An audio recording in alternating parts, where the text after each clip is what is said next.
দর্শক, একটা শিরোনাম পড়লেই বুঝতে পারবেন যে বিএনপি বাংলাদেশের প্রধান রাজনৈতিক দল, তার প্রতি নতুন যে দল ছাত্রদের এনসিপি, তাদের মনোভাব কি? অথবা যদি বলি অন্য বড় রাজনৈতিক দল যারা ক্ষমতা আসতে পারে। নাহিদ ইসলাম বলছেন যে নির্বাচনের পরের সরকার সংস্কার প্রক্রিয়া চলমান রাখবে, সেই নিশ্চয়তা নেই নাহিদ ইসলাম। তাই এখনই করতে হবে, বাস্তবায়ন করতে হবে সংস্কারের কিছু বিষয়। তো এখন যে বাস্তবায়ন করবে কিভাবে? বিদ্যমান আইন থাকলেও সেটা বাস্তবায়ন কিভাবে সম্ভব? নির্বাচিত কোনো সরকার আছে? তারপরে সব দলকে ঐক্যমত্য পোষণ করবে? করবে না। তাহলে সরকার কি তার মতন করে বাস্তবায়ন করবে? সেটা কি সম্ভব? সেটা কি উচিত? সুন্দর হলো একটা ফ্রেশ ইলেকশন, সেই ইলেকশনের মধ্য দিয়ে নির্বাচিত প্রতিনিধি তারা পার্লামেন্টে আইন সংশোধন করবে বা আইন প্রণয়ন করবে, পাশ করবে। এইটা নিয়ে কোনো বিতর্ক থাকবে না যে সংসদ আইন প্রণয়ন করে এটা করছে। কিন্তু তার বাইরে যদি কোনো কিছু বাস্তবায়ন করা হয় যা দৃশ্যমানভাবে একটা বেশ বড় ধরনের পরিবর্তন, সেটা নিয়ে তো বিতর্ক হইতে পারে এবং পরের নির্বাচিত সরকার এসে তো সেটা বাতিলও করতে পারে। তাহলে এই বিতর্ক বা এই সংঘাত, এই ধরনের চিন্তা কেন? এটা হলো প্রশ্ন। অনেকে সংস্কারকে পাশ কাটিয়ে নির্বাচনের দিকে যেতে চাচ্ছেন বলে অভিযোগ করেছেন জাতীয় নাগরিক পার্টির আহ্বায়ক নাহিদ ইসলাম। এটা বলাই অনেকে এটা বিএনপিকে উদ্দেশ্য করেই এই বক্তব্য বোঝাই যায়।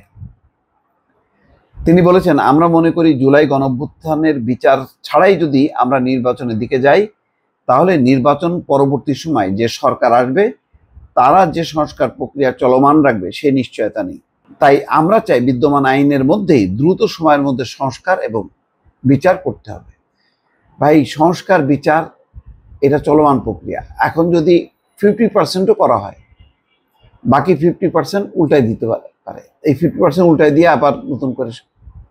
সুতরাং নির্বাচিত পার্লামেন্টের মাধ্যমে সংস্কার প্রক্রিয়া বা সংস্কার কাজগুলি বাস্তবায়নের আর কোনো বিকল্প নেই।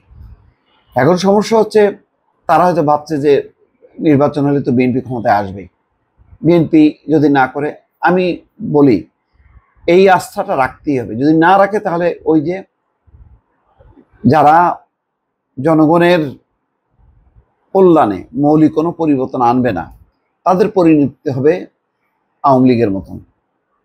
ওই দিল্লিতে যে বসে থাকতে হবে। দিল্লিতে তো আর আওয়ামী লীগ ছাড়া কেউ যাইতে পারবে না, তাদের ইউরোপ আমেরিকার দিকে দৌড়াইতে হবে। এটা ছাড় দেবে না। কিন্তু নির্বাচনকে বাদ দিয়ে, নির্বাচিত পার্লামেন্টকে বাদ দিয়ে কোনো সংস্কার বাস্তবায়ন করাটা এই মুহূর্তে খুবই জটিল এবং কঠিন। তারপরেও যদি সকল রাজনৈতিক দল একমত পোষণ করে, সেটা না হয় করা যেতে পারে। যেমন তত্ত্বাবধায়ক সরকার, নির্বাচন একটা নিরপেক্ষ তত্ত্বাবধায়ক সরকার ব্যবস্থায় হওয়া উচিত। এই ব্যাপারে আমার ধারণা কারোর কোনো দ্বিমত নেই। এইটা ছাড়া ওই যে দ্বিকক্ষের পার্লামেন্ট অথবা সংখ্যানুপাতিক নির্বাচন, এই যে সমস্তগুলো, এইগুলি নিয়ে অনেক মত পার্থক্য আছে। এগুলি বাস্তবায়ন করা যাবে না বাস্তবতা।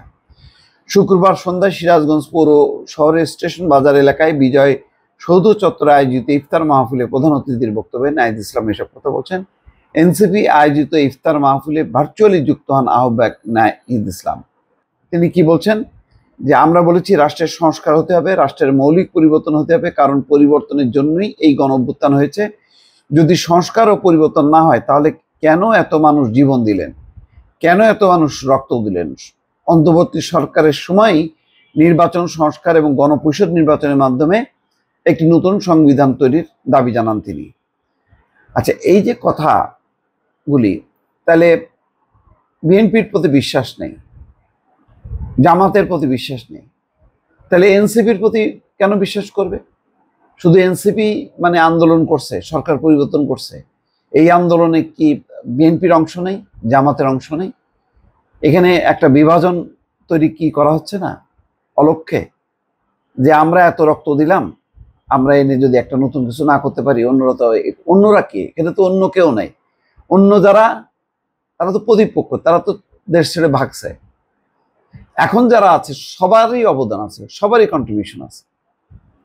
সুতরাং আমরা করব আর অন্যরা নির্বাচিত হয়ে আসলে তারা করবে না, এই যে আমরা তোমরা এই বিভাজনটা, এইটা কিন্তু ক্ষতি করতেছে সমগ্র রাজনীতিকে। একটা অবিশ্বাস সন্দেহ এই দোলার মধ্যে ফেলে দেওয়া হয়েছে। এইটা দূর না করতে পারলে ভবিষ্যতে রাজনীতি আবার কিন্তু সংঘাতময় হয়ে উঠবে। দর্শক ভালো থাকবেন, আল্লাহ হাফেজ।